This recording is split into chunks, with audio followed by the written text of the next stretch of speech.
இப்போ ஞானம் உள்ளவர்கள் என்ன செய்வாங்கன்னா, கவனமா நடப்பாயா, பேசும்போது யோசிச்சு பேசுவாயா, யார்கிட்ட பேசுறோம், என்ன பேசுறோம், இது வருங்காலத்தில் நமக்கு பாதிப்பு உண்டாக்குமா, மற்றவங்களுக்கு பாதிப்பு உண்டாக்குமா, இது பைபிள்ல இருக்கா, இது பரிசுத்தாவில சந்தோஷப்படுவாரா, என்ன நீங்களும் நானும் பேசும்போதே பார்த்து பேச துணிகரமா பேச முடியும், எல்லாம் தெரிஞ்சது மாதிரி பேச முடியும், வரவும் முடியாது. அதுக்காக தான் சொல்றது. இதுக்கு பேரு புத்தி. இப்படி உட்கார வச்சு நான் சொல்லிக்கிட்டு இருக்கிறது பேர் என்ன? புத்தி. புரிந்து கொள்ளுங்கள், புரிந்து கொள்ளுங்கள் சொல்றேன். நினைப்பூட்டிக் கொள்ளுங்கள், நினைப்பூட்டிக் கொள்ளுங்கள் என்று சொல்றேன். ஆகவே புரிந்து கொள்வதற்காக சொல்லப்படுகிற விஷயங்கள் இந்த 4 நாட்களும் உங்களை உட்கார வச்சு சொல்லிக்கிட்டு இருக்கேன். இது எனக்கு ஊழியம் சொன்னா புத்தி சொல்ற ஊழியம். என்ன ஊழியம்? அப்படி ஒரு ஊழியம் இருக்கு தெரியுமா? அதனாலதான் நீங்க வீடு சந்திக்கிறது. ஞாயிற்றுக்கிழமை பிரசவம் பண்ணிட்டு விட்டுறக்கூடாது. எப்படி மாசம் ஒரு தடவை விசுவாசி வீடு சந்திச்சாங்க, மொத்த பிரசங்கத்தெல்லாம் அவங்க மறந்துட மாட்டாங்க. வீடு சந்திப்பின் ஊழியம் கண்டிப்பா சரி. நீங்க போற நேரத்தில் அவங்க வேலை இல்லாம இருக்கணும். எல்லா வேலைகளையும் செஞ்சுட்டு உங்களுக்காக ஆயத்தமா இருக்கணும். வாயை போட்டு உட்கார வச்சு அந்த குடும்பத்தின் நிலைமை என்னங்கிறத நீங்க முதல்ல புரிஞ்சிருக்கும். சபை நடத்துற ஊழியக்காரங்க ஆடுகளின் நிலைமையை அறிந்து மந்தையின் மேலே என்ன செய்யணும்? எத்தனாதிகாரம்? நீதிமொழிகள் 20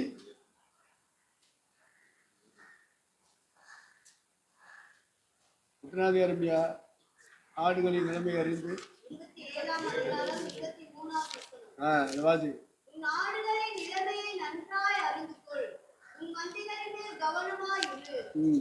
அப்ப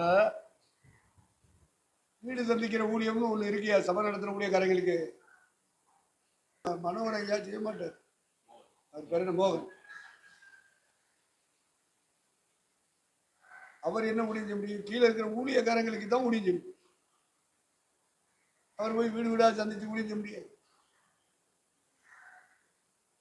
ஒவ்வொரு ஏரியாவுக்கும் ஏரியா பாஸ் போட்டுருக்கோம். ஏரியா பாஸ் எல்லாம் கூப்பிட்டு சேர்த்து ஒரு ஒர்க்கர்ஸ் மீட்டிங் அப்படின்னு ஒன்று வைப்பாங்க. நம்ம அந்த ஊழியர் மீட்டிங் சொல்றோம்ல, அது மாதிரி ஒர்க்கர்ஸ் மீட்டிங் வைப்பாங்க. இப்போ மோகன் ஐயாவுடைய ஊழியக்காரங்களுக்கு போதிக்குது. ஊழியக்காரங்க கீழே ஒவ்வொரு சபை இருக்கும், ஒரு கூட்ட மக்கள் இருப்பாங்க. அது அவங்க ஏரியா பாஸ் சொல்லுவாங்க. அப்போ ஆபிரகாம் ஆடு மேய்ச்சி தெரிய மாட்டான், லோத்து ஆடு மேய்ச்சி தெரிய மாட்டான். இவங்களுக்கு கீழே சில பாஸ்டர்ஸ் இருப்பாங்க, மெய்ப்பர்கள் தான் நம்ம பாஸ்டர்ன்னு சொல்றோம். அந்த 13ஆம் அதிகாரத்தில் எழுதியிருக்க முடியாது. எத்தனாம் வசனம்? ஆபிரகாமின் மந்தை மெய்ப்பர்களுக்கும் லோத்தின் மந்தை மெய்ப்பர்களுக்கும் வாக்குவாதம் வந்துச்சு. 13:7 வாசிங்க.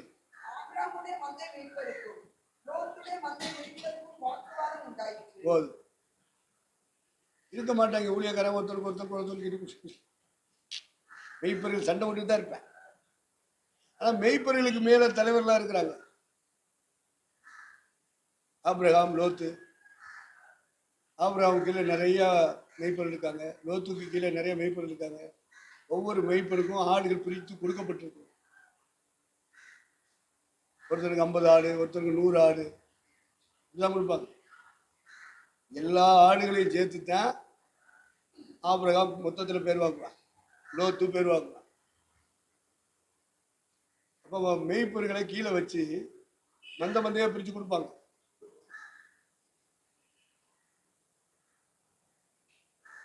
இப்போ தலைவர்கள் கீழே இருக்கிற மெய்ப்பொருட்களுக்கு தான் டீச் பண்ண முடியும், ஆடுகளுக்கு டீச் பண்ண முடியாது. இதை நீங்கள் புரிந்து கொள்ள வேண்டும். அவர் என்ன ஊழியம் செய்றாரு? நான் தான் வீடு வீடா வந்து கஷ்டப்படுறேன், நான் தான் வீடு வீடா வந்து ஜெபம் பண்ணிட்டு இருக்கேன், நான் தான் உனக்கு ஜெபம் இல்லைன்னா ஜெபம் பண்றேன், உனக்கு வருமானம் இல்லைன்னா நான் தான் ஜெபம் பண்றேன், உன் பிள்ளைக்கு நான் தான் ஜெபம் பண்றேன், என்ன மோகன் வந்து ஜெபம் பண்ணிட்டு இருக்காரு அப்படின்னு ஒருத்தர் சொன்னா என்ன செய்யறேன்? ஒண்ணு யாரு கீழே வச்சிருக்காரு? இந்த ஆடுகளை யார் மூலமா நீ பெற்றுக்கொண்ட? உனக்கு ஊழியம் எப்படி வந்துச்சு, உனக்கு சபை எப்படி வந்துச்சு, இதெல்லாம் தெரியாம பேசுனீன்னு வச்சுக்க, இல்லைன்னா என் மேல பேர் கட்டு. நீ பேசக்கூடாது. ஆரம்பத்தில் ராமேஸ்வரத்தில் இருக்கும்போது ரேக்குன்னு ஒன்று இருந்துச்சு. ராமன் அனுபவம் இவன் மண்டபத்தில் விட்டுருவான், அது பேர் ரேக்கு. மண்டபத்தில் இருந்து பஸ் போகும், ரயில் போகும் அந்த காலத்தில். போய் உட்காந்துருக்கேன், வெறும் கோச்சாரு, வண்டி புறப்படலை. நான் அதுக்கு ஒன்று ஏறிக்கிட்டு இருக்கேன். நான் போய் உட்காந்து, அதில் ஒரு ஆள் வந்தார், மீசை கெட்டுவா மீசை வச்சு வச்சுருக்காரு, ஆள் நல்ல ஃபேட்டாக இருக்கு. அந்த அப்படியே உட்காந்தாரு, அங்கிட்டு இங்கிட்டு பார்த்தாரு. நான் பாட்டுக்கு அப்படியே தூங்குற மாதிரி சோத்துற கண்ணை மூடிக்கிட்டு. ஒரு 2 நிமிஷம் 3 நிமிஷம் ஆச்சு. ஏத்தாப்புல இருந்து பேசினேன். நீங்கள் எங்கே இருக்கீங்க? இங்கே கிருவாசனூர் இருக்கு, அங்கே இருக்கு. என்ன பண்ணிட்டு இருக்கீங்க? பேசினாரை பற்றி சொல்லிக்கிட்டு. எப்படி சாப்பிட்றீங்க? இந்தியன் பெட்டியில் யாராவது வர்றவங்க போட்டாங்கன்னா அதை வச்சு சாப்பிடுவோம். இந்த வெளிநாட்டு பணம்லாம் இல்லையா? உள்நாட்டு படமே இல்லாமல் பார்த்துக்கிட்டு இருக்கேன். என்ன வெளிநாட்டு படம் கேட்பா, சம்மந்தமே இருக்காது, கேள்வி கேட்பா, பதில் சொல்லியா.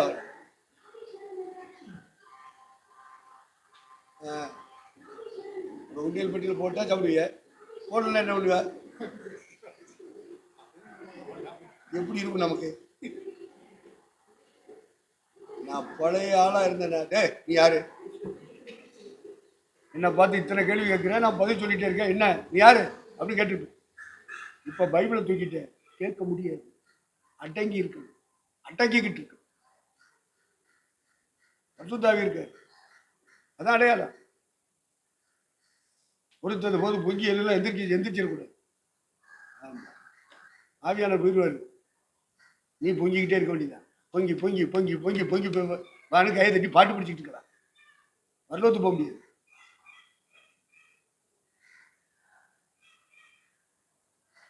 அப்ப என்ன செய்ய? என்னையா செய்ய முடியும்? ஈசன் கண் திறக்கலைன்னா அவ்வளவுதான், தானே கிடக்கல. அப்படி இருப்பீங்களா? எவ்வளவு நாளைக்கு இருப்பியா? எப்படி இருக்கும்? ஆனா அந்த கோச்சு எம்டி கோச்சு இப்பதான் ஒண்ணுன்னா அந்தந்த கோச்சில் ஏறிக்கிட்டு இருக்கேன், யாருமே இல்லை. சரி அவன் கொடி பறக்கட்டும் அப்படின்ட்டு அமைதியா இருக்கு. வண்டி எடுக்க வேண்டியதாயா, வேற வழி இல்லையா? அப்போ உங்க தலைமை அதெல்லாம் கேட்க மாட்டோம்யா, தலைமைக்கு சொல்ல மாட்டோம். நாங்கள் பட்டினி எடுக்கோம், நாங்கள் உபவாசம் இருக்கோம், அதெல்லாம் சொல்ல மாட்டோம். இந்தியன் பெட்டியில் காணிக்க வரல அப்படின்னா நாங்கள் பட்டினி தான் பிரச்சனை. இப்போ வெளிநாட்டிலேருந்து உங்களுக்கு கிடைக்காது, உங்கள் தலைமையில் உங்களை வச்சவங்களும் தரமாட்டாங்க. ஆமாம் தரமாட்டாங்க. விசுவாசிகள் காணிக்கப்படுவாங்களா? அவங்கள்ட்ட இருந்தா போடுவாங்க.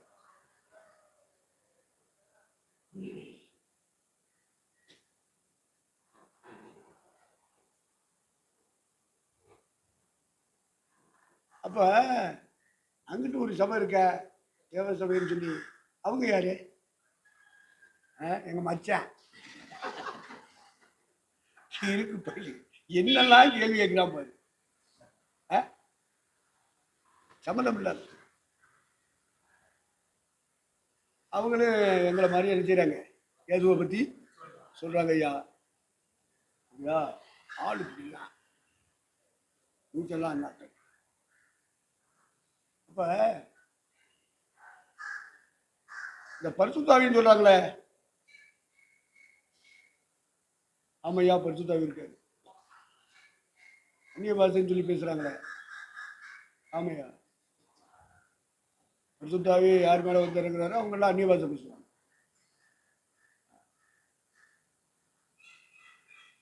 அப்ப இந்த பரிசுத்தாவி கூட்டத்துக்கு போறவங்க எல்லாரும் பரிசுத்தாவியில நிரம்புறாங்க, அப்புறம் அந்நிய பாஷை பேசுறாங்க, அப்புறம் தண்ணி அடிக்கிறாங்களே. அதைய டாஸ்மார்க்குகளில் வாங்கி தண்ணி அடிக்கிறாங்களே. அப்போ எனக்கு என்ன வச்சுன்னா, நானும் டாஸ்மார்க்கில் போய் ஒரு பாட்டு அடிச்சுட்டு வந்து சொல்கிறேன்டா. இப்போ சொன்னால் உனக்கு புரியாது, அப்படிதான் வரும். அதனால அடக்கு அடக்கு என்கிறது பரிசுத்தாவி, துடிக்கிறது மீசாய், அடக்கு அடக்கு என்கிறது பரிசுத்தாவி. அவ்வளோதான், அடங்கி போக வேண்டியதான். அப்போ நான் சொன்னேன், ஆகா சிக்கலெல்லாம் உண்டாக்குறேன். ஏன்னா ஒட்டுமொத்த சபையும் போலின்னு சொல்லிட்டாங்க, நம்ம மாட்டிக்கிடுவோம். என்ன செய்யறது ஆண்டவரே, இப்படி எதாப்புல வந்து உட்காந்துக்கிட்டு இப்படியெல்லாம் கேள்வி கேட்கணும்னு என்னை ஒப்பு கொடுத்துருக்கிறீங்க சாமி. அப்போ அவன்கிட்ட கேட்குற கேள்வி பதில் சொல்கிற மாதிரி ஞானத்தை கொடு. என்ன செய்ய ஞானத்தை கொடு. நீ ஜோம் பண்ணிக்கிட்டே பதில் சொல்லிச்சு, ஜோம் பண்ணிக்கிட்டே பதில் சொல்லு.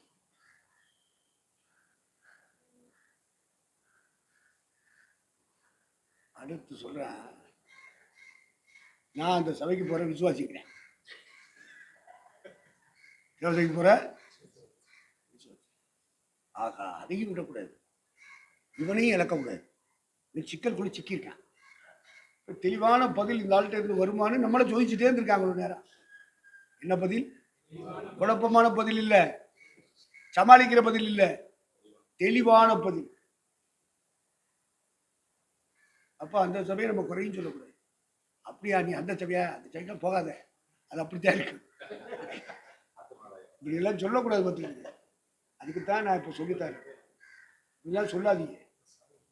ஏன்னா ஏசு ஆன்சராகி தாஜாபிஷார் போயிட்டாரு, கிருஷ்ணன் பார்த்து வந்து இன்சார்ஜ் எடுக்கிறாரு. என்னையை கூப்பிட்டு வச்சு உட்காந்து பேசுகிறோம். ஐயா ஒரு விஷயம் பேசணுங்கய்யா. என்ன? நம்மள்கிட்ட ஏசு துணிக்கு வந்துக்கிட்டு இருக்காங்க, ஊழியம் செய்கிற அளவு பண்ணிட்டாங்க, ஆத்துமாக்கெல்லாம் அள்ளிட்டு வராங்க. என்ன கிராம ஊழியம், பத்திரிக்கை ஊழியம், இப்படி எல்லா பிரிவுகளும் ஊழியம் செய்யுது. ஆன்லைன் பிரேயரு, எப்படியோ ஆத்துமாக்கள் சம்பாதிக்கிறாங்க நம்ம விசுவாசிகள். சபை நிரம்பிடுச்சு, இடம் இல்லை. அதனால இதில் ஃபர்ஸ்ட் பேஜ் இதை கொண்டு வந்து கிருபாசனத்தை போட போகிறேன். அப்படியே அப்படி போட்டுட்டோம்னா மறுபடியும் நான் நிரப்பிடுவேன். கொஞ்சம் கொஞ்சமாக ஒரு வருஷம் 2 வருஷத்துக்குள்ள நினைச்சுவேன், நான் நிரப்பிடுவேன். அவங்களை எப்படி நடத்தணும், ஆத்தும ஆதாயம் பண்ணுற அளவுக்கு நான் உருவாக்கிடுவேன். இப்போ ஃபர்ஸ்ட் பேஜை நான் கொண்டு போய் சேர்க்கணும் கிருபாசனத்தை. அதனால ஐயா நீங்கள் வரணும், நம்ம 2 பேரும் போய் ஐயா கிருஷ்ணன் ஏற்ற உட்காந்து இந்த முதல் பேட்சில் இருக்கிற சபை நிரம்பி போயிருக்கல, இந்த கூட்டத்தை அப்படியே திருவாசத்தில் போகிறோம் அப்படின்னு சொல்லிட்டு இருந்தேன். நான் சொன்னேன், நீ எதுக்கப்பா இப்படிலாம் திருவாசனம், ஏன்னா நமக்கு தான் திருவாசனத்தை பற்றி தெரியுமா தெரியாதா? உங்களுக்குலாம் திருவாசனத்தை பற்றி தெரியுமா தெரியாதா? என்னடா அப்படி பார்க்குற அம்மன் போகிறேன், நான் தான் திருவாசனம் இல்லைங்கிறியா? சேகரி சொல்லிக்கிட்டு இருக்கேன், பெண்ணை மட்டுக்காரன் இங்கிட்டு அங்கிட்டு பேசிக்கிட்டு இருக்கேன். இப்படியெல்லாம் சில ஆட்கள் இருக்கியே, இது என்ன மாதிரி முடியுமோ அப்படின்னு பைபிள்ல இருக்கு. அதனால திருவாசனத்தை பற்றி நமக்கு தெரிஞ்சதுனால நான் சொன்னேன், திருவாசனத்தில் கொடுக்காது, நூற்றுக்கணக்கான ஆத்துமாக்கள்ப்பா கொடுக்காது. ஏயா நீ சம்பாதிச்ச ஆத்துமா, ஓம் பிள்ளைய நீனே நடத்து, நீனே நடத்து இல்லையா? நம்ம முதல் பேச்ச ஐயாட்ட படிச்சு, 2வது பேச்சு வரும்போது நான் நடத்து. சரி, அப்போ அடுத்த வருஷம் நம்ம அதை செஞ்சிருவோம் அப்படின்னு சொல்லி முடிச்சுட்டு உட்காந்துட்டுமா, எங்கள் அண்ணன் கோடம்பாக்கத்துக்கு டிரான்ஸ்ஃபர் ஆகி போன எங்கள் அண்ணன் திரும்ப என்ன பண்ணிட்டான், சிங்கரத்தை போட்டுட்டான். இவன் மூச்சே விடல, யாரையே செலுத்த கிறிஸ்டியானியா இருந்தால் கொடுக்கலாம் திருவாசனம். உங்கள் அண்ணன் இருந்தால் எப்படி கொடுக்க முடியும்? அதோட ஏசி துணிக்கிற ஊழியம் ஸ்ட்ராங்காக அப்படியே ஆயிடுச்சு. இல்லைன்னா அந்த ஊழியம் திருவாசனுடைய துவக்கப்பள்ளி ஆயிருக்கு. எடுத்து நாசமாக்கிட்டாங்க. இப்படி நிறைய சொல்லலாம் எங்கள் அண்ணனை பற்றி. அதனால உங்களுக்கு ஒரு லாபம் வராது. அதான் பிரயோஜனமா இருக்கணும்னு சொல்லணும். இதை பத்தி சொல்லி அடிச்சிய சொல்லக்கூடாது. அதை கேட்டு நீங்கள் ஆவல் உள்ளவர்களா இருப்பீர்கள். அதையும் நான் அறிவேன். சொல்ல மாட்டேன்.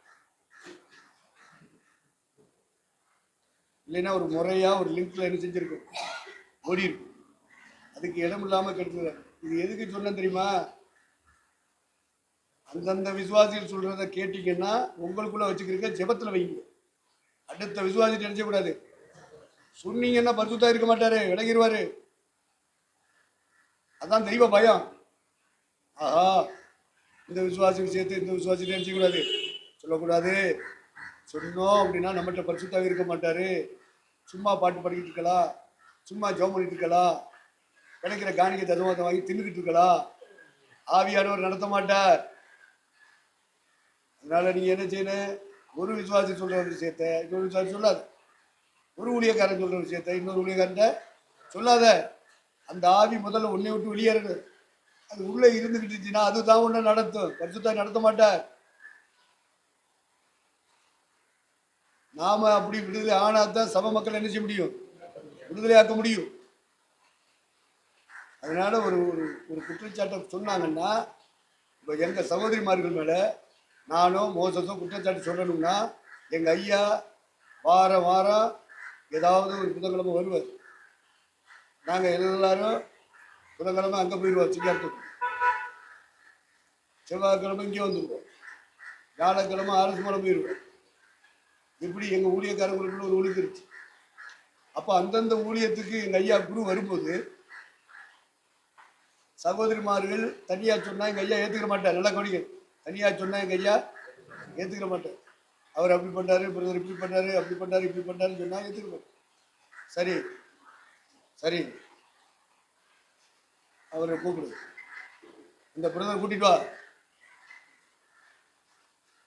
ஒன்று அந்த பிரதர், இந்த சகோதரி எந்தெந்த காரியத்தில் கீழ்படியாம இருக்கா, எந்தெந்த காரியத்தில் ஒத்து போகாம இருக்கா சொல்லு. அப்படி சொல்லும் போது சகோதரி மாதிரி நிக்கணும். அதே மாதிரி இப்ப சொல்லு, தனியா சொல்லிடுவாங்க. அதே பாட்டு இப்ப சொல்லு, சொல்லுவா. உடனே எங்க ஐயா என்ன பண்ணுவாரு, இது உங்ககிட்ட தப்பு, இது உங்ககிட்ட தப்பு அப்படின்னு சொல்லி சகோதரிமார்கள்ட்ட என்ன குறைபாடு, வசனத்துக்கு முன்பாக எது குறைபாடு, சகோதரமார்கள்ட்ட வசனத்துக்கு முன்பாக எது குறைபாடு, வசனம் என்ன சொல்லுது அதை மட்டும் சொல்லுவார் எங்க ஐயா. இப்படி தப்பா நாங்க ஆதி காலத்துல ஊழியம் செஞ்சோம்,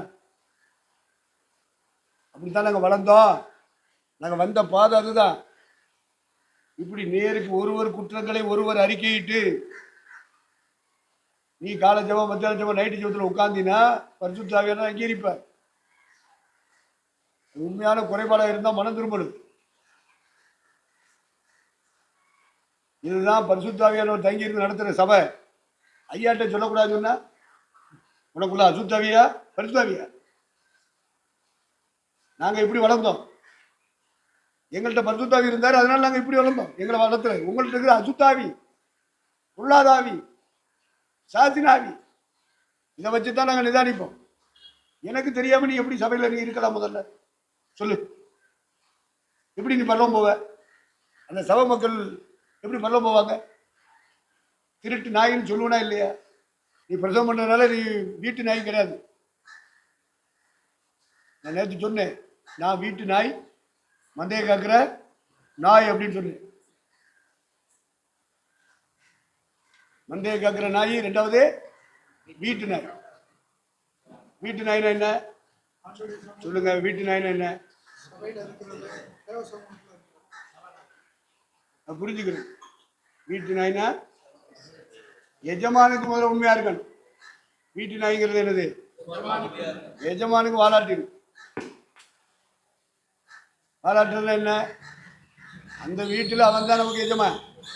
அவன் வீட்டுக்குள்ள வரும்போது அது வாலாட்டிக்கிட்டு பின்னாடி நிற்கி, போகும்போது பின்னாடியே போய் வாசல் வரைக்கும் நினைச்சிக்கி வழி அனுப்பும். இந்த நாய்க்கு இருக்கிற அறிவு கூட இல்லாட்டா அவன் தெரு நாய் இல்லாம சுரி நாய் இல்லாம அவன் யாரு? அதெல்லாம் வீட்டை காக்கிற நாய்கள். வீடு தேவனுடைய வீடு. வீட்டுக்கு ஒரு எஜமான்.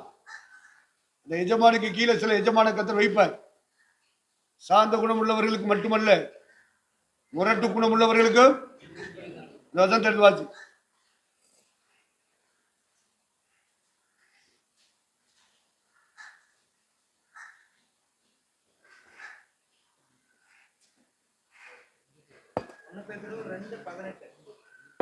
எல்லாருக்கும் கேக்குதா சொன்னது? அப்படி வாசிட்டேன். வேலைக்காரரே, அதிக பயத்துடனே உங்கள் எஜமான்களுக்கு கீழ்ப்படிந்திருங்கள். நல்லவர்களுக்கும் சாந்த குணம் உள்ளவர்களுக்கும் மாத்திரமல்ல, முரட்டு குணம் உள்ளவர்களுக்கும் கீழ்ப்படிந்திருங்கள். அப்ப எஜமான் எப்பவுமே சாந்தமா இருப்பான்னு நினைக்க கூடாது.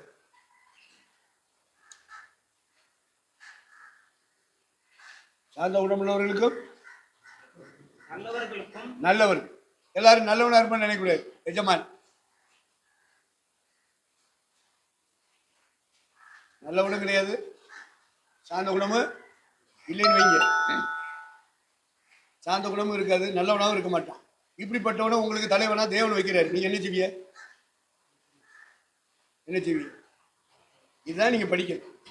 பரதேகம் பண்றது உங்களுக்கு தெரியும். பிரசவம் பண்ணி காணிக்க வாங்கி தசமா வாங்கி சாப்பிட்டுட்டு இருக்கிறது உங்களுக்கு தெரியும். அதனால பிரசங்கம் பண்ணுங்கள், காணிக்க வாங்குங்கள், பிரசவ வாங்குங்கள், பொங்கி தின்னுங்கள். நான் பிரசவம் பண்ணுமா? அவசியமே இல்லை. அது உங்களுக்கே தெரியும். அந்த ரகசியம் உங்களுக்கே தெரியும். அது எப்படி பிரசவம் பண்ணணும், எப்படி காணிக்க வாங்குறேன், எப்படி தசமா வாங்கணும்னு அது உங்களுக்கே தெரியும். அந்த ரகசியம் உங்களுக்கு தெரியும். அதனால நாம என்ன செய்யணும், அதை புரிஞ்சுக்கணும். இருக்க மாட்டாங்க, சுத்திட்டே இருக்கு. அதனால நான் திருநங்கி இருக்க முடியாது. அட்டைக்கிட்டு நாங்கெல்லாம் உட்காந்து 5 மணி நேரம் உட்காந்துருக்கல. நான் எந்திரிச்சா பாத்ரூம் போறேன். ஆனா அந்த வயசுக்கு வந்துட்டேன். அது மாதிரி உள்ள வியாதி எனக்கு இருக்கு. வியாதியே இருந்தாலும் பொம்பளையா இருந்தாலும் ஆம்பளையா இருந்தாலும் அட்டைக்கிட்டு இருக்கேன். எந்திரிக்க கூடாது. மொபைல் எடுக்கிறது, எந்திரிக்கிறது, சுத்துறது, இது ஒரு நாயின் ஆவி. 59-14 தானே சங்கீதா?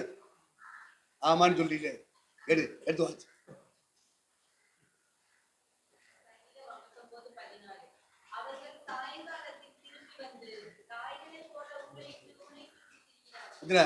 அப்படியே சுத்திட்டே இருப்பான். அவனுக்குள்ள இருக்கிற ஆவி பரிசுத்தாவி இல்லை. அவங்க அட்டைங்க இருக்க முடியாதியா. தன்னே 2 வீலரை தட்டிட்டு ஓடிடுவான். வீட்டில் இருக்கவே மாட்டான். இது வீட்டு நாய் கிடையாது. இது என்ன நாய்? தெரு. ஊரை சுத்துறதுன்னா என்ன? ஊருனா தெரு இருக்குமா இருக்காத? தெருவா சுத்துவேன். அதான் தெரு நாய். நானா சொல்றேன்? சங்கீதக்காரன் தானே சொல்றேன். நீங்க நான் சொல்றேன்னு நினைக்கிறீங்க? எவ்வளவு பெரிய தப்பு. மனம் திரும்பியிருக்க.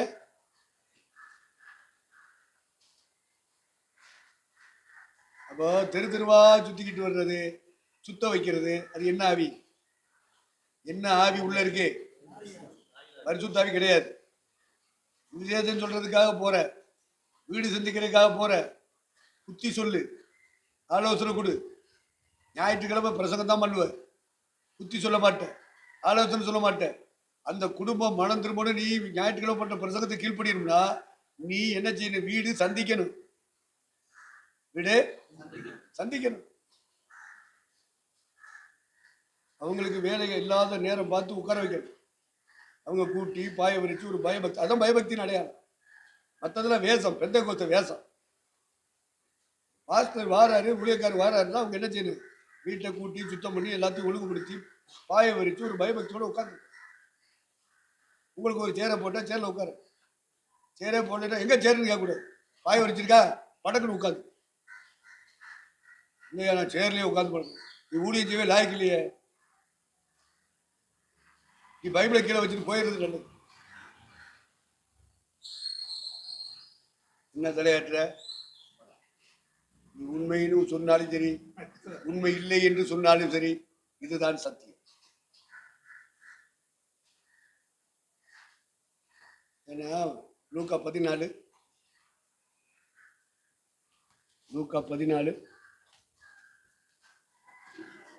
எத்தனாவது சொன்னா வாசி.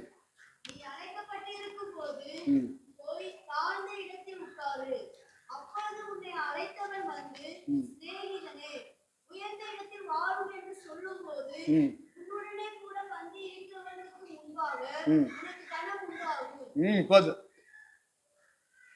வாசிக்க வேண்டிய வேதபாகம் வாசித்து முடிந்தாயிற்று. எல்லாரும் என்ன கவனிக்க, நீங்க வாட்டுக்கு எந்திரிச்சு போயிடாதீங்க. என்ன வாசிக்க வேண்டிய வேதபாகம் வாசித்து ஆயிட்டது, எல்லாம் சமாதானத்தோடு போகணும்னு சொல்லிடுவேன். நான் சொல்ல மாட்டேன்ல.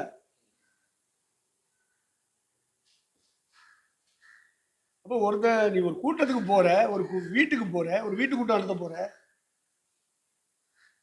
ஒரு கன்வென்ஷன் நடத்த போற, நீ உட்கார்றதுக்கு தேர்ந்தெடுக்கிற இடம் எந்த இடம்? திரும்ப வாசி. போதும். நீ எங்க போய் உட்காருன? தாழ்ந்த இடம்னு என்ன? சோபா போட்டிருப்பாங்க, சேர் போட்டிருப்பாங்க, பாய் உரிச்சிருப்பாங்க, தாட்டு உரிச்சிருப்பாங்க. உனக்குள்ள பரிசுத்தாவி இருந்தா உன் மனசு என்ன சொல்லணும், ஆவியானவர் என்ன சொல்லி கொடுப்பாரு? கீழே உட்காரல, வாழ மேடையில் இருக்கிறத உட்காருங்க. கீழே சேர் போட்டுக்கியா, அதில் உட்காராதோ உங்க இது. இப்படி உட்காரு. மனுஷர் பேசுற பிரகாரமா பேசுவேன் என்ன? ஆமா, நீ அட்வான்ஸா மன்னிப்பு எடுக்கிறீங்களே. இந்த நாகமான் கேட்டது, என் வேலை அப்படிப்பட்ட வேலை. நான் ராஜாவுக்கு பின்னாடியே தெரியணும். ராஜா அந்த கோயிலில் போய் உள்ள நுழையும் போது நானும் பின்னாடியே இருக்கணையா, செக்யூரிட்டி கார்டு. அதை நீங்க மன்னிக்கணும்னு எலிசாட்ட மன்னிப்பு வாங்கிக்கலாம், அட்வான்ஸ் மன்னிப்பு. அது மாதிரி கேட்குறாப்புல சீவன் பார்த்து. நான் சில நேரங்கள் அப்படி பேசுவேன், இப்படி பேசுவேன். அதெல்லாம் நீங்க பெருசா எடுக்கக்கூடாது. அப்ப நாங்க சொன்னோம், அப்ப நாங்க சில காரியங்களை பேசுவோம், சிரிப்போம். நீ கோபப்படக்கூடாது. இதை நாங்க சம்மதிக்கிறோம். அதை நீ சம்மதி. கோபப்படக்கூடாதுல்ல. அதெல்லாம் செய்ய முடியாது. எங்களுக்கு பெரிய நாடு லவகுஜா, எங்களுக்கு ஊழியம்லாம் இருக்கு. உங்கள்கிட்ட ஏன் வரணும் அப்படின்னு தூக்கி என்ன செய்யக்கூடாது, வீசக்கூடாது, எதிர்க்கவும் கூடாது. நம்ம கேட்டா வம்புன்னு ஒதுங்காத. ஒதுங்க தேவசத்தை செய்ய ஒதுங்க முடியாதியா. பரிசுத்தாய் பெற்றவனுக்கு ஒதுங்க முடியாது. எவ்வளவு பெரிய சிலுவை தூக்கி வச்சாலும் சுமக்க வேண்டியதுதான், வேற வழி இல்லை. எவனுக்காக வாழணும்னு வந்துட்டோம். முரட்டு குணம் உள்ளவனு இருப்பான், சாந்த குணம் உள்ளவனு இருப்பான். செஞ்சுதான் போகணும், ஒத்துத்தான் போகணும், பழி வாங்கிடக்கூடாது, பகைச்சிடக்கூடாது. பகை நம்முடைய இதயத்தில் தங்கிட்டா, பழி வாங்குற உணர்வு தங்கிருச்சுன்னா நாம ஒரு குருடு. தன் சகோதரனை பயக்கிறவன் குருடன். குருடன் எங்க இருக்கு? மனுஷ குல வசனத்தை மட்டும்தான் உங்க தலையில இருக்கு. 2ஆம் அதிகாரத்துல கீழே இருக்கும் பாரு.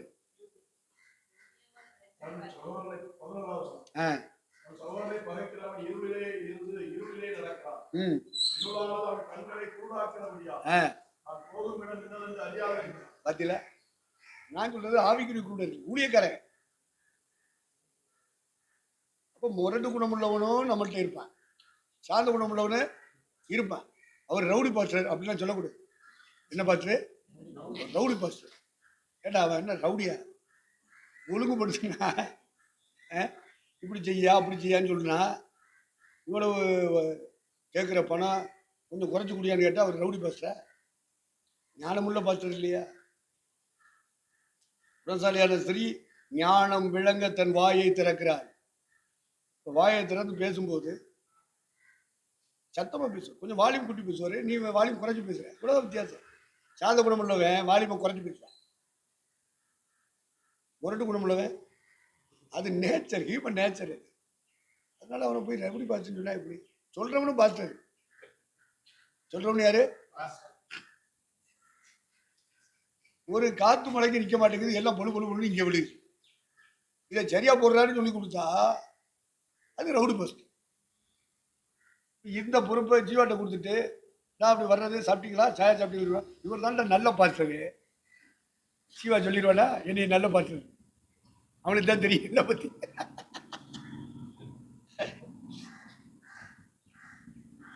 அதனால ஒழுங்குபடுத்துறவங்க வந்து ரவுடிகள் கிடையாது. இந்த சத்தத்தை உயர்த்தி சொல்லுவாங்க, சத்தத்தை உயர்த்தி சொல்லுவாங்க. இப்போ ஜெரோம் சொன்னராஜ் வந்திருக்காரு, அவருடைய சுவாபம், அந்த சகோதரனுடைய சுவாபம் அப்படித்தான். அவர் அப்படித்தான் பேசுவார். அவரால் இருக்க முடியாது. உடனே ஒரு ஃப்ரெண்டு பிடிச்சிட்டு அங்கே போயிடுவார். 2 வீலர் 4 வீலர் பக்கத்தில் இருந்தால் கிளம்பிடுவார். அவருடைய நேச்சர்.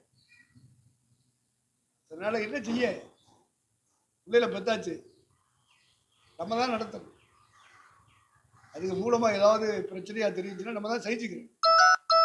உடனே என்ன செஞ்சிடக்கூடாது, பிள்ளைகளை தள்ளி விட்டுடக்கூடாது. எல்லை மீறினா தள்ளி விட வேண்டியதான். எல்லை மீறுதல் அப்படின்னு ஒன்று வரும். அப்போ கொஞ்சம் தள்ளி வைக்கும். புறம்பே தள்ளு அப்படின்னு நல்ல பவுலு. முதல் நிறுவனம் எழுதும்போது புறம்பை தள்ளிடு, புறம்பை கழிச்சு போடு அப்படின்னு சொன்னான். 2 Corinthians 2:11 வாசிங்க. சாத்தானாலே நாம் மோசம் போகாதபடிக்கு அப்படி செய்தேன். அவனுடைய தந்திரங்கள் நமக்கு தெரியாதவைகள் அல்லவே. அடுத்து, மேலும் நான் கிறிஸ்துவின் சுவிசேஷத்தை பிரசங்கிக்கும்படி, அது இல்ல 10வது வசனம், எவனுக்கு நீங்கள் மன்னிக்கிறீர்களோ அவனுக்கு நானும் மன்னிக்கிறேன். அப்ப என்ன செய்யணும், முதல்ல தள்ளுன்னு சொன்னேன். ஒரு 6 மாசம் கழிச்சு இந்த நிருபத்தை எழுதுறேன். எத்தனை மாசம்? 6 மாசம் கழிச்சு. இப்ப சபையிலே தவறு செய்கிறவர்கள், ஒட்டுமொத்த சபைக்கு துரோகம் பண்ணுகிறவர்கள், ஒட்டுமொத்த சபையை களங்கப்படுத்துகிறவர் யாராவது உங்கள் சபைகளில் இருந்தால் அவங்கள கொஞ்சம் நீங்க தள்ளி வைக்கணும், தண்டிக்கணும். அதான் கொடுக்குறேன் மூத்த விசுவாசி அப்படிலாம் வச்சுக்கிற கூடாது, தூக்கிறேன்.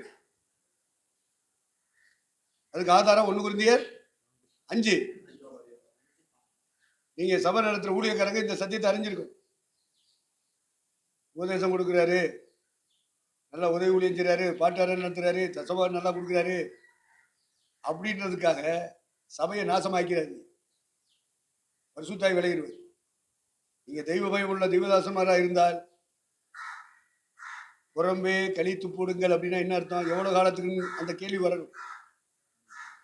இப்ப பவுல் சொல்லுகிற இந்த தீர்ப்பு 6 மாசம் தான். எத்தனை மாசம்? 6 மாசம். முதல் கொரிந்தியரை எழுதி அனுப்பிட்டு தள்ளி போடு அப்படின்னு எழுதி அனுப்பிட்டு 6 மாசம் கழிச்சு 2வது நிருபத்தை எழுதுறாரு. அப்ப 10வது வசனம் என்ன சொல்றான்? 2 Corinthians 2 அதிகாரமா 10. எவனுக்கு நீங்கள் மன்னிக்கிறீர்களோ அவனுக்கு நானும் மன்னிக்கிறேன். மேலும் எதை நான் மன்னித்திருக்கிறேனோ அதை உங்கள் நிமித்தம் கிறிஸ்துவனுடைய சன்னிதானத்திலே மன்னித்திருக்கிறேன். சாத்தானாலே நாம் மோசம் போகாதபடிக்கு அப்படி செய்தேன். அவனுடைய தந்திரங்கள் நமக்கு தெரியாதவைகள் அல்லவே. ஏன்னா சாத்தான் சபைக்குள்ள வந்துருவான், உங்களுக்கு தெரியாது. நீங்க வாட்டுக்கு பைபிளை படிச்சுட்டு பிரசவம் பண்ணிட்டு போயிட்டே இருப்பீங்க, காணிக்கை வாங்கிட்டு தசவா வாங்கிட்டு போயிட்டே இருப்பீங்க. சாத்தான் என்னென்ன பண்ணுவான்னு உங்களுக்கு தெரியாது, எனக்கு தெரியும். யாருக்குள்ள வருவா அப்படிங்கிறத நான் கண்டுபிடிச்சிருவேன். பவுலுக்கு தெரியும், ஆனா அந்த கொரிந்து சபையில நடத்திக்கிட்டு இருக்கானே அவனுக்கு தெரியாது. சாத்தான தெரியாது, இயேசுவை தெரியும். ஏன்னா பைபிள் படிக்கிறதுனால இயேசுவை தெரியும். கைதட்டி அந்நியவாதனால பரிசுத்தாவி இருக்காருன்னு சொல்லி ஒரு நம்பிக்கையில சொல்லுவான், பரிசுத்தாவி இருக்காரு. சாத்தா இருக்கிறான்றது தெரியுமா? அவன் என்னெல்லாம் சபையை மோசம் போக்குவான்னு தெரியுமா? ஊழியத்தை நாசமாக்குவான்னு தெரியுமா? உங்களுக்கு தெரியாது. ஆவிக்குரிய ஊழியக்காரன், ஆவிக்குரிய சபையத்தை அவன் மோசம் போக்குவான். அப்ப ஜாக்கிரதையா இருங்க அப்படின்னு சொல்லி கொடுக்கத்தான் தலைமை ஊழியக்காரன். அவன்கிட்ட நீங்க சொல்லாதீங்க, இங்க நடக்கிறது ஒண்ணே சொல்லாதீங்க அப்படின்னா என்ன அர்த்தம்? எப்படி நீ பரலம் போக? எந்த ஆதாரத்தில் சொல்ற நீ போயிருவேன்னு? பிரதம மன்றத்தை வச்சா, ஊழிய மன்றத்தை வச்சா? ஊழியக்காரன் தான் வரமாட்டான்னு சொன்னார். அவ்வளவு வயல அக்கிரம செய்யக்காரன், அவ்வளவு வயல அக்கிரம செய்யக்காரன். பரலோகத்துக்குள்ள உள்ள வாசல்ல கூட விடக்கூடாது. சில சொல்லுவா, ஐயா நான் வாசல்ல வந்து இருந்துக்கிறேன், எட்டிட்டு மிதிச்சு ஒரு நரகத்தை தள்ளி விட்டுருவேன், நீ வாசல்ல கூட வர முடியாது. அவ்வளவு துரோகம் பண்ணிட்டு இருக்க. சபை பார்த்துங்கிற பேர்ல, அப்போஸ்தலங்கிற பேர்ல, தீர்க்கதரிசிங்கிற பேர்ல, சுவிசேஷங்கிற பேர்ல யாரு கண்டிக்கிறது? நீங்கள சொல்லுங்க, யாரு கண்டிக்கிறது? ஒரு தலைமை இல்லாம அவன் பாட்டுக்கு அந்த வரங்களை கடவுள் கொடுத்துருக்காருன்னு சொல்லிட்டு அவன் பாட்டுக்கு ஆடிக்கிட்டு இருக்கான். கூட்டம் பெருகுது, காணிக்கை ததோவம் பெருகுது. அதை வச்சுக்கிட்டு அவன் இருக்கிறதுனால நான் உங்கள்ட்ட ஊழித்துக்கு வரேன், நான் ஊழித்துக்கு வரேன்னு வந்து சேர்ந்துக்கிறாங்க. எதுக்கு வரேன்? பொருள் பெருகினால் இங்க இந்த வசனா எங்கனடு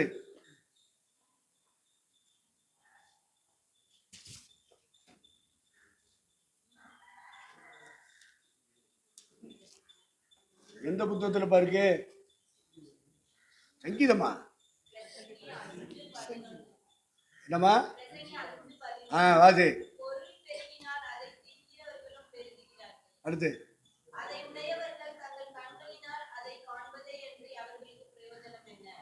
சரி இருக்கட்டும். அப்போ காணிக்கை பெருகிடுச்சுன்னா காணிக்கை பெருகு, கூட்டம் பெருகுனா எது பெருகு? காணிக்கை பெருகு. காணிக்கை பெருகிடுச்சுன்னா எல்லா பயிலும் அண்ணே நானும் 600 ரூபாய் ஊழியங்கிறேனே அப்படின்னு உள்ள வந்துடுவேன். பொருள் பெருகின முதல்ல கூட்டத்தை பெருக்கணும். கூட்டத்தை பெருக்கிட்டா காணிக்கை பெருகும். காணிக்கை பெருக்கிட்டா பொருளெல்லாம் வந்துடும். காணிக்கை பொருளெல்லாம் வந்துடும். வெங்காயம் கொண்டாந்து வைப்பாங்க, தேங்காயை கொண்டாந்து வைப்பாங்க, பலாப்பழத்தை கொண்டாந்து வைப்பாங்க, மாம்பழத்தை கொண்டாந்து வைப்பாங்க, முருங்கைக்காயை வைப்பாங்க, பீக்கங்காயை வைப்பாங்க, நல்ல முட்டையை கொண்டாந்து வைப்பாங்க. ஃப்ரிட்ஜில் எடுத்து வச்சுக்கிட்டு தனியாக அடிச்சிருது.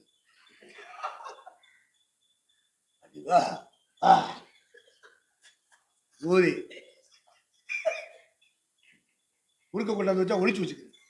ராத்திரியும் பெட்ஷீட்டை தூக்கி போத்திக்கிட்டு முறுக்குன்னு பக்கத்தில் தூங்க முடியுமா? சாது குடிச்சு சாப்பிட்டேன். ஆம்பளையா இருந்தாலும் சரி, பொம்பளையா இருந்தாலும் சரி, பரிசுத்தம் உள்ளவன் இன்னும் பரிசுத்தம், அநியாயம் செய்கிறவன் இன்னும் அநியாயம், அசுத்தம் உள்ளவன் இன்னும் அசுத்தம். எல்லாரையும் விட்டுட்டு யாரை பரலோகத்துக்கு கொண்டு போவாரோ அவங்களத்தான் கண்டம் பண்ணுவார், அவங்களத்தான் கண்டனம் பண்ணுவார், அவங்களத்தான் திருத்துவார். திருத்தும்போது உனக்கு வலிக்கக்கூடாது. எங்கே வச்சு திருத்தினாலும் சரி, ஆண்டவரே நீர் திருத்தினா போதும்பா, என்னை அடிமைப்படுத்துற அந்த அடிமைத்தன ஆவி, அசுத்தாவி என்னை விட்டு விலகினா போதும். இப்படித்தான் நீ சிந்திக்கணும். நாய் நீ சொல்றாரு, பேய் நீ சொல்றாரு. இப்போ உனக்குள்ள என்ன பரிசுத்தாவியா இருக்கு? பைபிள் பூரா எழுதுறது யாரு? பரிசுத்தாவி. அவர் தான் நாயின்னு எழுதிச்சு. வேதத்தை எழுதுனது யாரு? நம்புறியா? நீ நம்பாட்டாலும் அதான் சக்தி. நீ நம்பாட்டாலே நீ எல்லாம் சர்டிஃபிகேட் பண்ண வேண்டியது. அதுதான் உன்னையும் என்னையும் குறித்து சர்டிஃபிகேட் பண்ணாது. பைபிள் தான் சர்டிஃபிகேட் பண்ணாது. பரிசுத்தாவி பெற்றதா இல்லையாரும் பைபிள் சொல்லும். பைபிள் படிதான் ஆவியானவர் நடத்துறார் அப்படின்னு சொல்லி கண்டுபிடிக்கணும்னா பைபிள் சொல்லணும். ஆவியானவர் நடத்துறார் என்றால் பைபிள் சொல்லணும். பைபிளில் உள்ள வசனத்தின்படி பைபிள் என்ன நடத்திக்கிட்டு இருக்கு அப்படின்னு சொன்னா ஆவியானவர் சர்டிஃபிகேட். அதனாலதான் உங்கள்கிட்ட பரிசுத்தாவி இருக்கிற இந்த போற திருச்சபையெல்லாம் அதான் சொல்லுவேன். உங்க மேல பரிசுத்தாவில இருக்கிற உங்க கையில பைபிள், உங்க கையில பைபிள் படிங்க. வாசிச்சு ஒன்றும் புரியல அப்படின்னு சொன்னா நம்ம பாஸ்டர் ஸ்டீவன் வந்து பிடிஹெச் சொல்லி தருவாரு, அடுத்து எம்டி சொல்லி தருவாரு, படிங்க. இல்லை நாங்கள் பிஸியாக இருக்கிறோம்னா போ, யார் வேண்டாம்னா அதையும் அவர் சொல்றாரு, படிக்க விரும்பினார் அப்படிங்கிறாரு. நாங்கள் படிக்கிறதே ஆசையாக இருக்கோம், பைபிள் படிக்கிறதே எங்களுக்கு ஆசையாக இருக்கு. அப்போ எம்டிக்கு நீங்கள் இது கொடுக்குறீங்க. நாங்கள் படிக்காதாரெல்லாம் இருக்கோமே, நான் படிக்கலை, டேவிட் படிக்கலை, என்ட்ரி படிக்கலை. அப்போ நாங்கள் எப்படி அந்த அப்ளிகேஷன் ஃபுல்லாக பண்ண? அது இங்கிலீஷில் எழுது, கேபிட்டல் லெட்டரில் எழுது அப்படின்னு உத்தரவு போடுறாரு ஸ்டீவன் பாஸ். இதுதாட்ட சண்டைக்கு வேற வர்றாரா? சொல்ல வேண்டியதானையா, எங்களுக்கு படிக்கலை, இங்கிலீஷ் படிக்கலை, எங்களுக்கு தெரியாது. அவரு படிச்சதுனால அந்த இடத்துல நின்று சொல்லுவார். நான் படிக்காத வேதமணிக்கு அண்ணன் சொன்ன மாதிரி நான் படியாதவன் தான். ஆனாலும் நீங்க 2 பேரும் பேசும்போது நான் கவனிப்படல. நான் எங்க ஃபாதரை கூட்டு வருவேன், நீ ஒரு பக்கம் உட்காரு. எங்க ஃபாதர் இதே ஒரு பங்கு தந்த அவர் உட்காரு.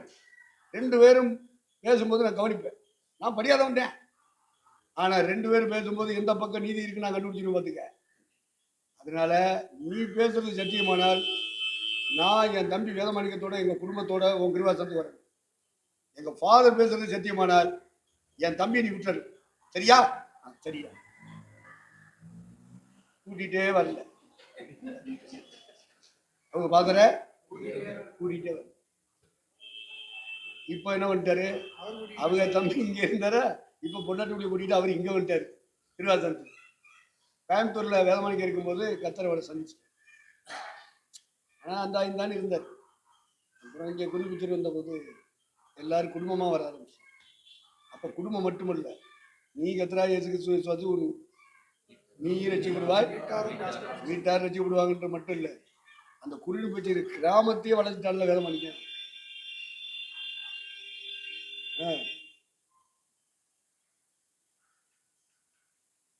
அப்போ வீட்டார் மட்டும் இல்லப்பா, ஊராரே ரசிக்கப்படுவான், கிராமமே ரசிக்கப்படுது. அவன் விசுவாசியா இருக்கும்போது என்னை கூப்பிட்டு வருஷம் வருஷம் ஒரு ஜூசிய கூட்டம் மைக் செட் கட்டி வைப்பான். அப்ப அவன் விசுவாசி. அதுக்கப்புறம் ஊழியத்துக்கு வந்தான். வருஷம் வருஷம் ஊர்ல ஒரு கூட்டம் வச்சுருவான். இந்த வருஷமும் 26ஆம் தேதி 26ஆம் தேதி அந்த குடியரசு தினத்தில் வைப்பாங்க. இந்த தடவை வர சொல்லியிருந்தான். சரி போக முடியல. அங்கே மைக் செட்லாம் கட்டி ஒரு 100 பேருக்கு சாப்பாடு பண்ணலாம் பொங்கி ஊரெல்லாம் திரட்டி வச்சிருக்கேன். நான் இங்கே உட்காந்து மலர் பிடிதா வச்சு கணக்கெடுக்கிட்டு திடீர்னு போனை எடுக்கணும்னு தோணுச்சு. எடுத்தேன். பார்த்தா வேதமாணிக்கம். என்ன மாணிக்கம் ஃபோன் அடிச்சிருக்கேன். என்ன ஃபோன் அடிச்சிருக்கீங்களா? எந்த இடத்துல வந்துக்கிட்டு இருக்க அதை சொல்லு. எப்பா மறந்துட்டப்பா. மறந்துட்டியா? ஏன்னா அவன் செலவு பண்ணி ஊரை திரட்டி சபையை திரட்டி உள்ள உட்காந்து இன்னும் 1/2 மணி நேரம் தான் இருக்கு. நான் போய் சேர்றதுக்கு 3/4 மணி நேரம். விரட்டி பிடிச்சி போடாத 3/4 மணி நேரம் 1 மணி நேரம் ஆகும். இப்போ நான் போன் அடித்த நேரம் என்ன? அந்த 8 மணி ஆகும். 8 மணிக்கு இங்கேருந்து புறப்பட்டா எவ்வளோ நேரம் ஆகும் போய் சேர? அதனால நான் சொன்னேன், எப்பா அப்படி மறந்துட்டேன். நீ என்ன செய்ய? ஸ்பெஷலாக எவனாவது ஒரு ஊழியக்காரன் வந்திருப்பான்ல, அவனை பிரசவம் பண்ண விடு. நல்ல ஒரு கிரியை செய்யும் அப்படின்னு சொல்லிட்டு வச்சுட்டேன். அப்போ புனிதாவும் மலர் உங்களை விட்டு நான் இப்படி ஆகி போச்சடி, என்னடி கணக்கு எழுதுறீங்க, முந்தானால எழுதிருக்கலாம்ல அப்படின்னு சொல்லி ரைடு வச்சுட்டேன். உடனே மலர் பார்த்தா, எத்தனை மணிக்கு அங்கே நிற்கணும்? ஒரு 8:15 உங்களை கொண்டு போய் சேர்த்துட்டா நீங்கள் பிரசவம் பண்ணல அப்படின்னு. உடனே ஹஸ்பண்டுக்கு ஃபோன் அடிச்சான். அவன் விழுந்துருச்சு ஓடியாந்தான். என்ன அப்படின்னா, ஐயா கொண்டு போய் நீ கரெக்டாக 8:15 விட்டுருவியா? சரி. அப்போ ஐயா நீங்கள் ஆயத்தப்படுங்க. உடனே நான் பிரசவம் ஃபோன் பண்ணேன். அங்கே பாட்டு அடி மேலே அடி பண்ணிட்டு இருக்காங்க. கேள்வி சத்தா பாட்டார பாக்ஸுக்கு பக்கத்தில் உட்காந்து போட்டு வேலை பண்ணி அவன் இதை பார்த்துட்டு எடுத்துக்கிட்டு வெளியே வரணும்.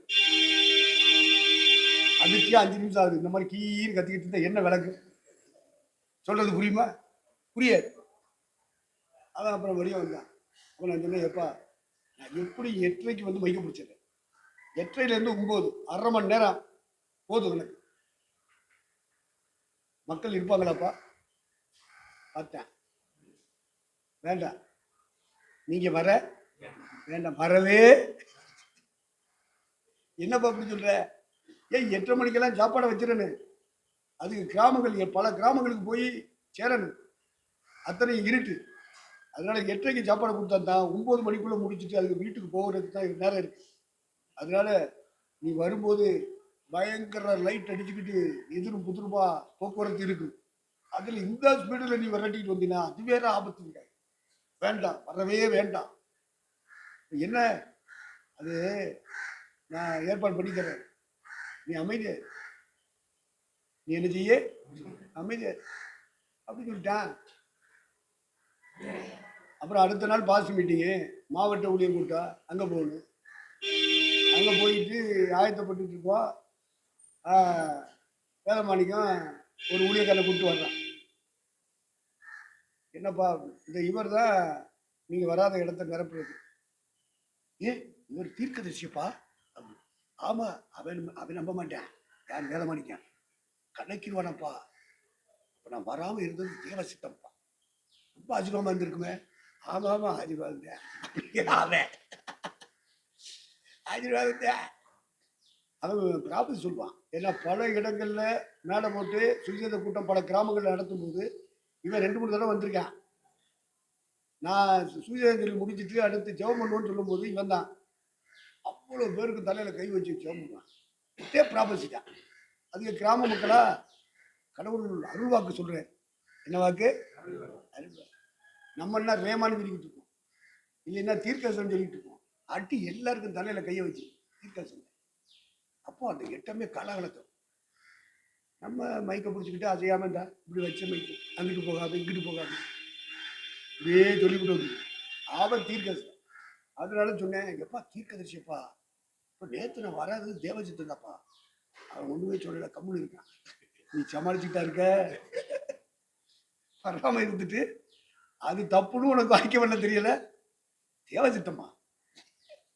ஆனா இந்த ஆளு நிறைவா செஞ்சுக்குவான். அந்த மாதிரி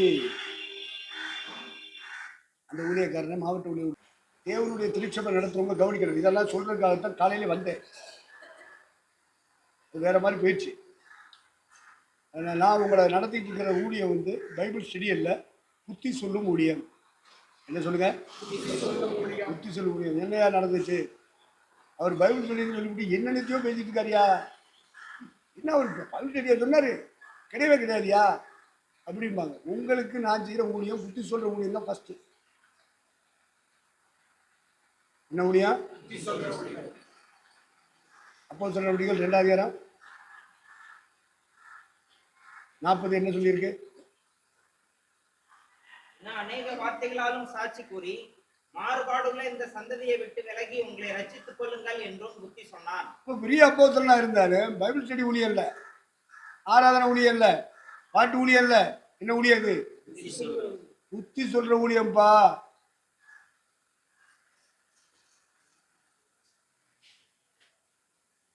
நீதிமொழிகள் 4:31.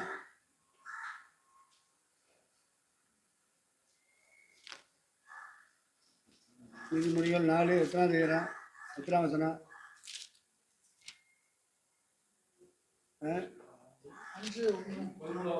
இல்லப்பா 13 ஆச்சு. 13.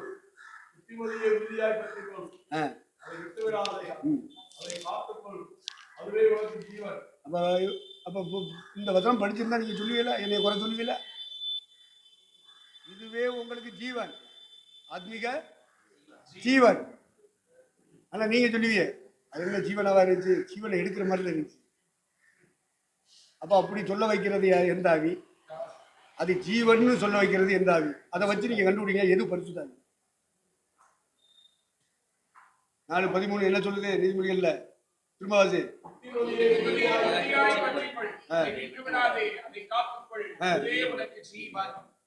ஒன்னு ஆவியில வளரணும், ஆவிக்குரிய ஜீவியத்துல வளரணும். அப்படின்னா ஜீவன்ல வளரணும், நித்திய ஜீவன்ல வளரணும்னா புத்திமதி ஊழியம்னு ஒண்ணு இருக்கு. இதைத்தான் வீடு சந்திக்க போகணும்னு நான் சொல்றேன். பிரசங்க ஊழியம் மட்டும் செய்யாதீங்க. உங்க சபைகளுக்கு வர்ற விசுவாச பிள்ளைகளுடைய வீடுகளை நீங்க சந்திச்சாகணும். அவங்க ஆயத்தத்தோட உட்கார்ந்து இருக்கணும். நீங்களும் உட்கார்ந்து என்ன செய்யறது? அவங்களுடைய நிலவரங்கள், பிரச்சனைகள், அவங்களுக்குள்ள இருக்கிற சங்கடங்கள் எல்லாத்தையும் கற்க வைக்கணும், பேச வைக்கணும். அவங்க உங்களுக்கு முன்னிலையிலே சொல்லித்தான் ஆகணும், வேற வழியே கிடையாது. ஏன்னா நீங்க நடத்துகிறவர்கள், உத்தரவாதம் பண்ணுகிறவர்கள். அதனால உங்கள்ட்ட சொல்லித்தான் ஆகணும். சபை நடத்துற ஊழியக்காரங்க நீங்க ரொம்ப தெளிவா இருக்கணும். ஞாயிற்றுக்கிழமை ஒருத்த பிரசங்கம், பைபிள் ஸ்டடியில ஒரு பிரசங்கம், காத்திருக்கூட்டத்தில் ஒரு பிரசங்கம், உபாசத்தில் ஒரு பிரசங்கம். பிரசங்க ஊழியத்தினால மக்கள் மாற மாட்டாங்க. நீ மெனக்கட்டு டைம் ஒதுக்கி போய் வீடு சந்திச்சு சொல்லணும். அப்ப நீ வாயத்திலிருந்து பேசுறதுக்கு முன்னாடி அவங்க பிரச்சனைகளை கொண்ட சொல்லணும். அல்லது அவங்க பேசுறதுக்கு முன்னாடி நீ பேசணும்னா நீ ஒரு தீர்க்கதரிசியா இருக்க. நீ இப்படி இருக்கல, அவன் என்னெல்லாம் சொல்ல வரானோ அதையெல்லாம் நீ சொல்லிடு. அதான் தீர்க்கதரிசி. மேய்ப்பனின் ஊழியம் சொல்லும்போது அவங்க பிரச்சனைகளை சொல்லடு, அப்பதான் உனக்கு புரியும், அப்பதான் உனக்கு ஒரு பாரம் உண்டாகும், நீ அவங்களுக்காக ஜெபம் பண்ணுவ. வீடு சந்திக்கலன்னு வை, அந்த ஆத்மாவை நீ விட்டுருவ. நாடுகளின் நிலைமை அறிந்து மந்தையின் மேல். அப்ப மாடுகளின் நிலைமை அறிஞ்சாலும் போது அது நன்றாய் அறிந்து அப்படி இருக்கா? அது ரொம்ப முக்கியம். வரியும் பாட்டேன் நீதிமொழிகள் 10 தடவையாவது நீ பரட்டணுப்பா, அப்பதான் உன் தலையில உட்காரு.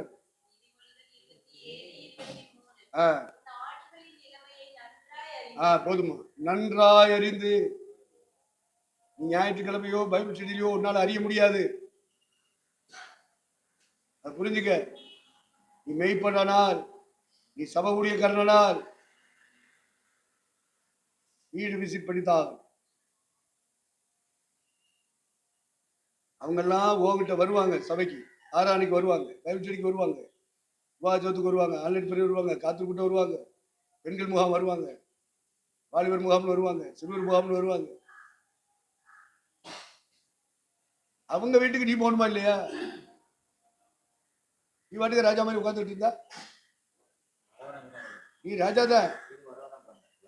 வீட்டுக்கு வரவேண்டாம்னா மூதேவி நீ சரியில்லைன்னு அர்த்தம். அதை எப்படி சொல்ல முடியும்? சொன்னவன் நாக்கு அறுத்து விடுவார் ஆண்டவர். அறுக்கலை. ஏன் திரும்ப அறுக்கலை? நீ சரியில்லைன்னு. அதனால அவர் வெந்து நொந்து போய் உட்காந்துருக்கு.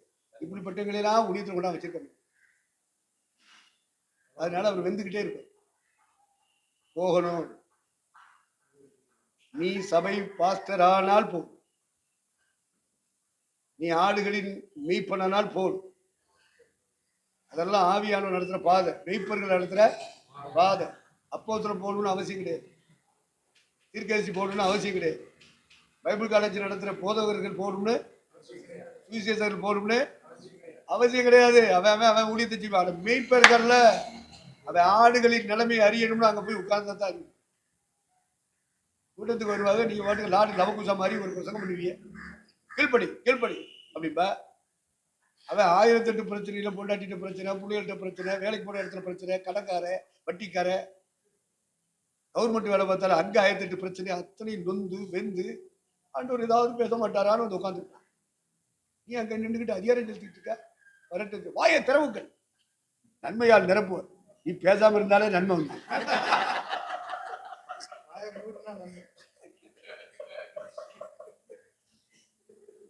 ஏப்பா, நான் 5 வருஷம் விசுவாசியாயிருந்து வந்தவங்க, எனக்கு தெரியும்.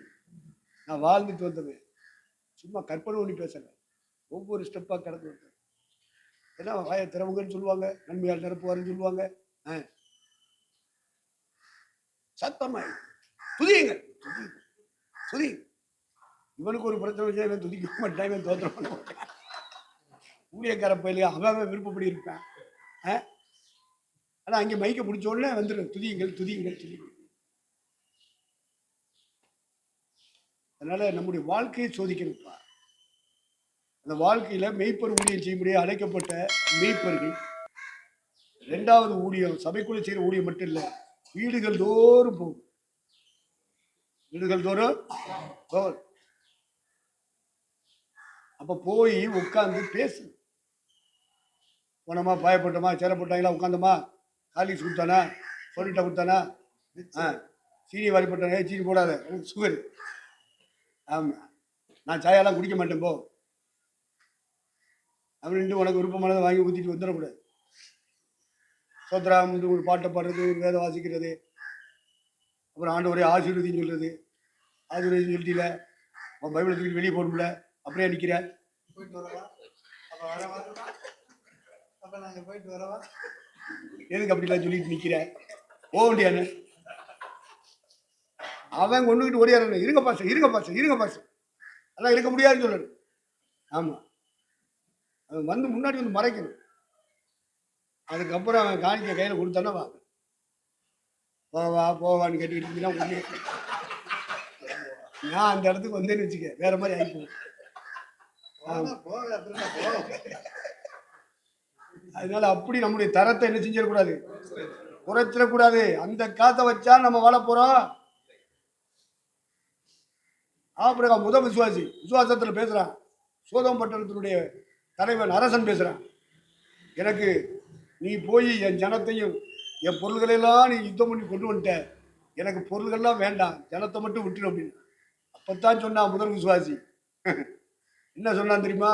டேய், செருப்பு வாரு, சிரட்டா குச்சி, அது ஒண்ணு கூட நான் தொட மாட்டேன்டா.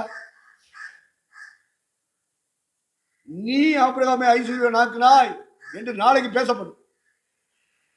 நாளைக்கு சொல்லுவேன், நீனே சொல்லுவேன், இல்ல ஊருக்காரனை சொல்ல விடுவேன். சொல்ல மாட்டேன்ட. என்ன அழைச்ச தேவன் ஒருத்தர் இருக்காரு, வானத்துக்கும் பூமிக்கும் ஆண்டவராகிய கத்த ஒருத்தர் இருக்காரு. அவர் தான் என்ன அழைச்சாரு, அபிஷேகம் பண்ணாரு. அவர் என்ன ஐஸ்வர்யம் ஆக்குவார். இப்படி சொல்லணுமா வேண்டாம்? என்னைக்கு சொல்ல? ஒரு சாயாவுக்கே நின்றுக்கிட்டு உட்காந்துருக்கீங்க, இந்த வீட்டுக்கு போனா சாயா கிடைக்கும்னு போறிய வண்டியை தட்டிக்கிட்டு. என்னன்னு இதெல்லாம் இப்படி நுணுக்கமா பேசினா பார்த்து மாதிரி ஒருத்தன் இருக்க மாட்டான். இந்த காக்கா கூட்டத்துக்கு போனோம்னா காக்கா பூரா பறந்துடுவேன். ஏன்னா அது ஒன்னா இருக்க கத்துக்கிட்டதே எதுக்குதான். இப்ப விளக்குதா இதை காக்கா கூட்டம்னு? இது புறாக்களின் கூட்டம். பிச்சு இருந்தாலும் பிச்சு எடுத்துருவோம்ல. புறாக்களுக்குள்ள சில சமயம் என்ன இருக்கு, பிச்சு இருக்கு. பிச்சுனா என்ன? பிதிக்கி எடுத்துருவான், நுணுக்கமா உள்ள நுழைச்சிருவான். இதான் பலி செலுத்துற ஊழியம். ஏசுனார் சொல்லி கொடுத்தாரு ஆசாரியனுக்கு, லேவியனுக்கு. டே, பலி செலுத்த ஆட்டை கொண்டாருவான், புறாவை கொண்டாருவா, மாட்டை கொண்டாருவா, முதல்ல கழுத்துல கை வைடான்னு பாரு. உள்ள பலி செலுத்த கொண்டு வந்துட்டாருனால ஊழியக்காரனுடைய வேலை என்ன? முதல்ல கத்தி எடுத்து எங்க வைக்கணும்? கழுத்துல வைக்கணும். கழுத்தை தனியாயிடு, தலையை தனியாயிடு, வாழை தனியாயிடு, காலை தனியாயிடு. அதுக்கப்புறம் தலைகளை தொங்க விடு, தோலை உரி, வயிற்ற கிளி. இதெல்லாம் என்னன்னு தெரியுமா? பாசமா இருக்கு, எங்களுக்கு தெரியும். கத்தி வைக்கணும். ஆசிரியப்பு கூடாரத்துல வாசலுக்கு ஸ்கிரீனை திறந்துக்கிட்டு உள்ள வந்த உடனே அவன் பார்க்கறது பலிபீடம். அடுத்து இங்கிட்டு திரும்பினான்டா கண்ணக்கரையே நிற்பாங்க. இந்த பலிபீடத்து புகை அடிச்சு அடிச்சு அடிச்சு, அந்த சாம்பல் புகை, அந்த கரும்புகை இதெல்லாம் அடிச்சு அடிச்சு உச்சந்திலிருந்து உள்ளங்கால் வரைக்கும் அவனை பார்த்தா ஊழியக்கார மாதிரியே இருக்காதியா. அவரை பார்த்தா பாஸ்ட் மாதிரியா இருக்கு. போட்டு சூட்டு போட்டு இருந்தாலும் நல்லா இருக்கு. அமெரிக்கா அதிபரை விட்ட பில்லி கிரகம் ஃபைனலா இருக்கணும். கடைசி ஆள் அவர் தான். அது அவங்க கலாச்சாரம். இந்தியாவுடைய தமிழகத்தினுடைய கலாச்சாரம் என்ன? இந்த மக்களுக்கு ஊழியம் செய்ய முடியாது வந்திருக்கிற நீங்கள் நானும் எதை ட்ரெஸ்ஸா உடுத்தணும்? அறிவு வேண்டாம். நீ யோசிக்கிற மாதிரி தேவன் யோசிக்க மாட்டாரு. அதனாலதான் பைபிளுக்குள்ள வந்துருவோம். எதுக்குள்ள வரணும்? பைபிளுக்குள்ள வாங்கன்னு சொல்றது அதுக்கு தான். எல்லாருக்கும் பொதுவான ஒரு கருத்து இருக்கு. அது பைபிள் அடிப்படையில் இருக்கு. எது அடிப்படையில்? ஆமா, ஒரு போதித்தால் வேத வாக்கியங்களின்படி போதிக்கணும். அப்போ ஆதரிப்பு கூடாரத்துக்குள்ள நுழைஞ்சிட்டா அது தேவாலயம் தான், தேவனுடைய வீடு தான். ஒரு ஆள் நுழைஞ்சிட்டான்னா உள்ள பார்த்தா பலிபீடம் இருக்கும், தொட்டி இருக்கும் யுத்தத்துல. திரும்பி பார்த்தா ஊழியக்காரன் பூரா கருப்பு கருப்பா நிக்கிறாடா. என்ன கடா புகை. பலிபீடத்துல 24 மணி நேரமும் அக்னி அவியாமல் எரிந்து கொண்டே இருக்கணும். விறகு போட்டுக்கிட்டே இருக்கணும், வழிப்பொருளை போட்டுக்கிட்டே இருக்கணும்.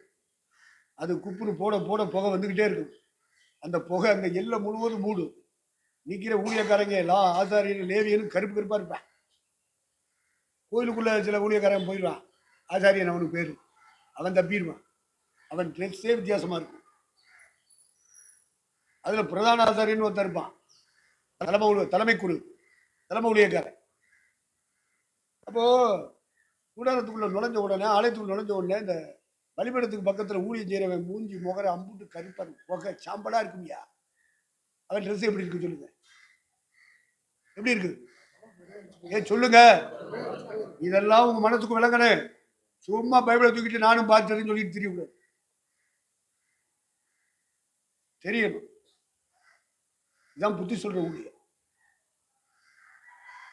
புத்தி புத்தின்னு சொன்னா புரிய வைக்கிறதுன்னு அர்த்தம்ப்பா. புத்தினானது புரிய வைக்கணும். நீங்க அன்னைக்கே பேசிட்டீங்க ஐயா, நாங்க எழுதி வச்சிருக்கோம். உனக்கு தான் புரியல, அதனால தான் இன்னைக்கு பேசுறேன். பேசுறது எனக்கு நலமாய் கண்டு. நீ கை கொள்ற வரைக்கும் நான் சொல்லுவேன்னு சொல்லிட்டாரு ஐயா.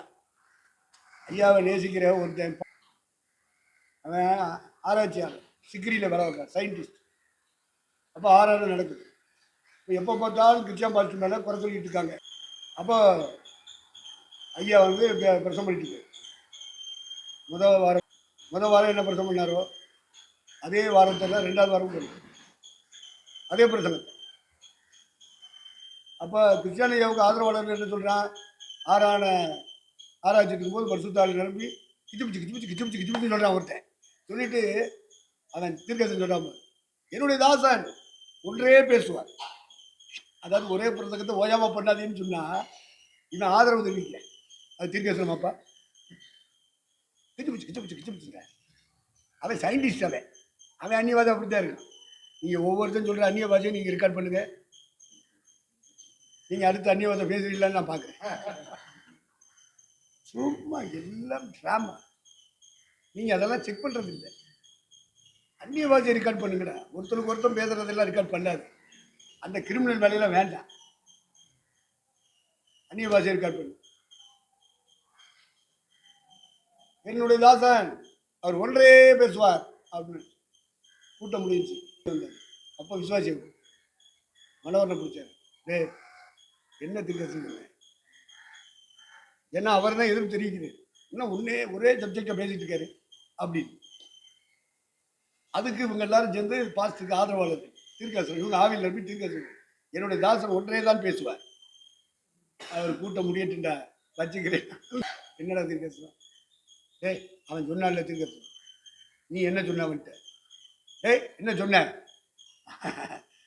அப்படின்னு உட்காந்து பேசிட்டு இருக்கும்போது பேச்சு வந்துருச்சா, அதாடா தீர்க்கதரிசனம்.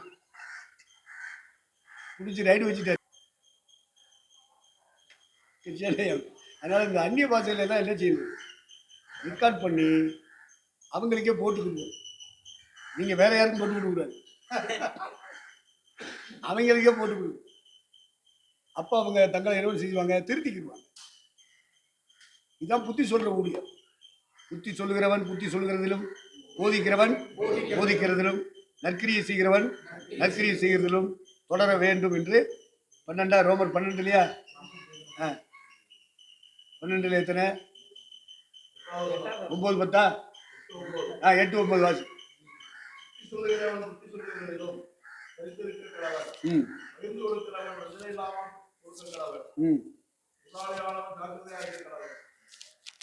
அப்ப நன்மை செய்கிறவன் என்ன செய்யுமா? இக்காலத்தோட இலக்கம் செய்யும்.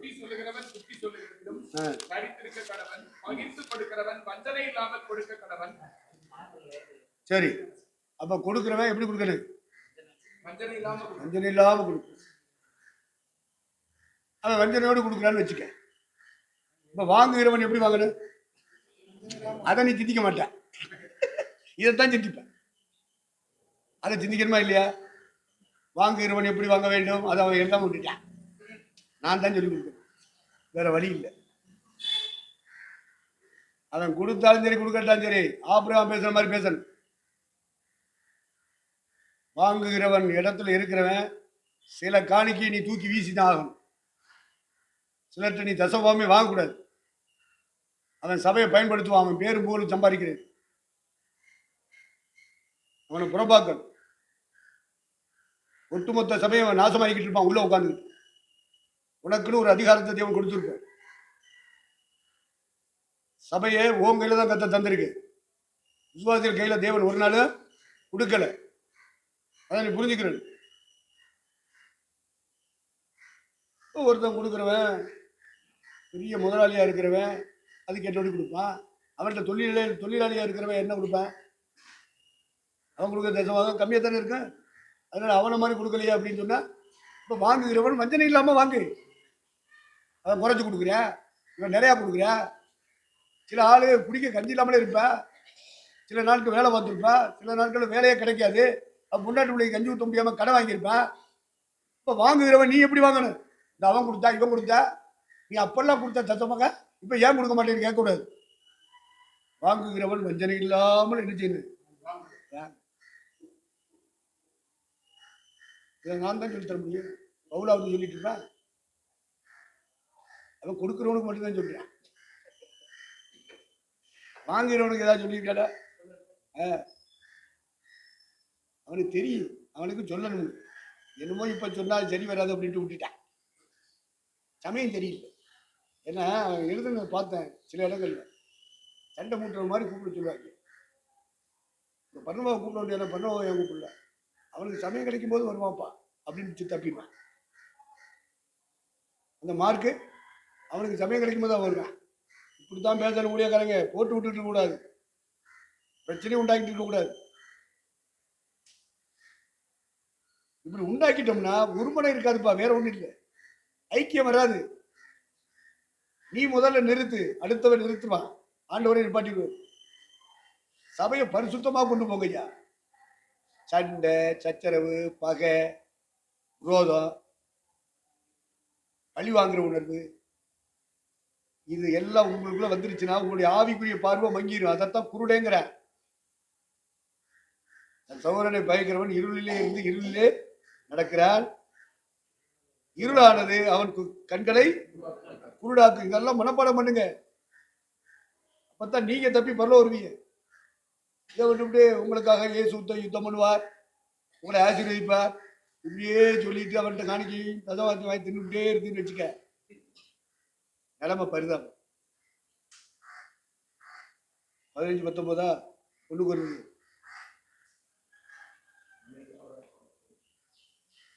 ஒண்ணு குருந்திய 15-19.